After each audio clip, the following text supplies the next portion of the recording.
ಒಂದು ಈರುಳ್ಳಿ, ಅರ್ಧ ಕ್ಯಾರೆಟ್, ಅರ್ಧ ಟೊಮ್ಯಾಟೊ, 2-3 ಗ್ರೀನ್ ಚಿಲ್ಲಿ, ಸ್ವಲ್ಪ ಒಗ್ಗರಣೆ ಸೊಪ್ಪು ಅದನ್ನು ಸಣ್ಣಕ್ಕೆ ತುಂಡು ಮಾಡಿ ಇಟ್ಕೊಂಡಿದ್ದೇನೆ, ಸ್ವಲ್ಪ ಕೊತ್ತಂಬರಿ ಸೊಪ್ಪು, ಅರ್ಧ ಕಪ್ನಷ್ಟು ಫ್ರೆಶ್ ವಟಾಣ, 5 ಟೇಬಲ್ ಸ್ಪೂನ್ ಆಗುವಷ್ಟು ತೆಂಗಿನ ತುರಿ.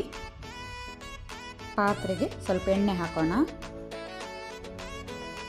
1/4 ಟೀ ಸ್ಪೂನ್ ಸಾಸಿವೆ ಚಟಪಟ ಆಗಲಿ. ಅರ್ಧ ಟೀ ಸ್ಪೂನ್ ಉದ್ದಿನಬೇಳೆ ಸ್ವಲ್ಪ ಕೆಂಪಾಗಬೇಕು. ಈಗ ಈರುಳ್ಳಿ ಹಾಕೋಣ. ಅದರೊಟ್ಟಿಗೆ ಹಸಿಮೆಣಸು ಸೇರಿಸ್ಕೊಳ್ಳುವ.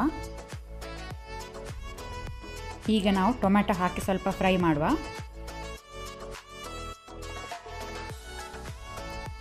ಸಣ್ಣಕ್ಕೆ ತುಂಡು ಮಾಡಿದ ಕ್ಯಾರೆಟನ್ನು ಹಾಕ್ಕೊಂಡು ಸ್ವಲ್ಪ ಫ್ರೈ ಮಾಡುವ. ಫ್ರೆಶ್ ವಟಾಣ ಸಹ ಸೇರಿಸಿಕೊಂಡು ಸ್ವಲ್ಪ ಫ್ರೈ ಮಾಡುವ.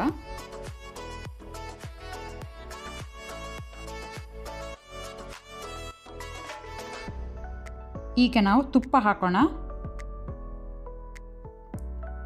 ಈಗ ನಾವು ಒಗ್ಗರಣೆ ಸೊಪ್ಪು ಹಾಕೋಣ. ಉಪ್ಪು ರುಚಿಗೆ ತಕ್ಕಷ್ಟು. 2 ಲೋಟ ಬಿಸಿ ನೀರು ಹಾಕ್ಕೊಳ್ತೇನೆ. ಸೊ ತುಪ್ಪ ಹಾಕೋದನ್ನು ಮಿಸ್ ಮಾಡಬೇಡಿ, ತುಪ್ಪ ಹಾಕೋದನ್ನು ಟೇಸ್ಟ್ ಒಳ್ಳೆಯದಾಗ್ತದೆ.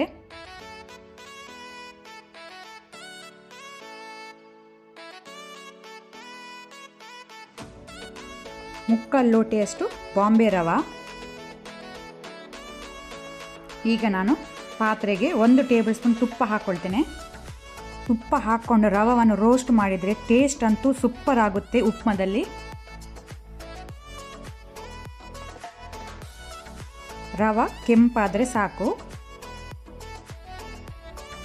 ಸೊ ಈಗ ಮೇಲಿಂದ ನಾವು ಕೊತ್ತಂಬರಿ ಸೊಪ್ಪು ಹಾಕೋಣ.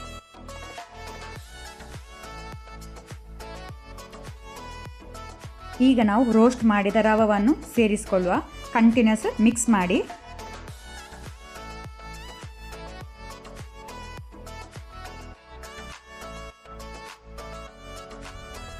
ನೀರು ಡ್ರೈ ಆಗ್ತಾ ಬರುವಾಗ ತೆಂಗಿನ ತುರಿ ಹಾಕೊಳ್ಳೋ.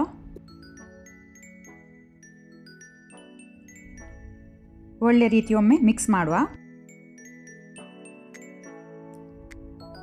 ಫ್ಲೇಮ್ ಆಫ್ ಮಾಡಿ ಬಾಯಿ ಮುಚ್ಚಿ ಅಲ್ಲೇ ಬೇಯಲಿಕ್ಕೆ ಬಿಡುವ. 5 ಮಿನಿಟ್ ಬಿಟ್ಟು ಅದರ ಮುಚ್ಚಳ ತೆಗೀರಿ.